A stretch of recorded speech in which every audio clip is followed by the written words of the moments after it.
Hello there everyone, welcome back to another episode. This is going to be a short update video to the mystery unboxing one that I did the other week.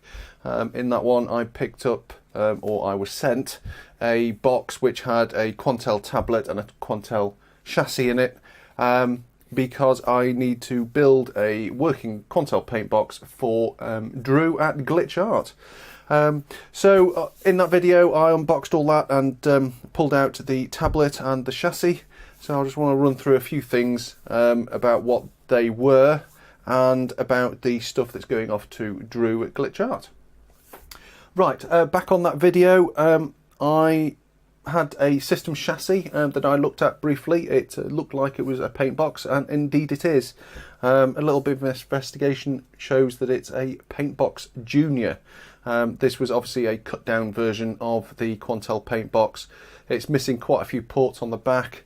Those are, you've got only one video input and one video output. There is no monitor port.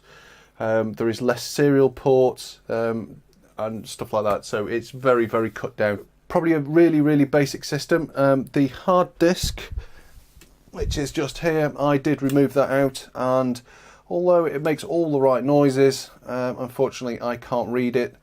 Well, I can. It does show up in the drive system and I can read sector 0, but any other sector above that just gets CRC errors. So the whole, every part of the disk apart from sector 0 is not readable, unfortunately, which is a bit of a disappointment because I was really kind of intrigued to see what was on this disk and see what pictures might have been left on it. But there we go.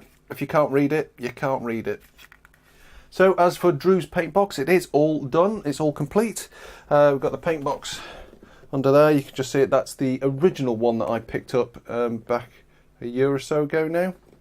So that is now working perfectly. It also has a SCSI to SD card adapter in it. So the hard disk has been removed and that's now running on a SD card, so that is running a lot nicer than it did before, and it's got a lot more storage as well now. The tablet that came in that mystery box is working absolutely fine, no problems at all. It is missing its plastic insert, which normally fits into this little recess here, but that's a bit of a minor point. You can work without it. I've also got two brand new Quantel pens for him to use. So that's pretty cool. Got two of those. So if he loses one, we've got a load of cables. We've got RS232 diagnostic cables, monitor cables, the cables for this serial to parallel video converter, the cables for the tablet. We got all tons of stuff. He's also going to have the serial to parallel digital video converter as well.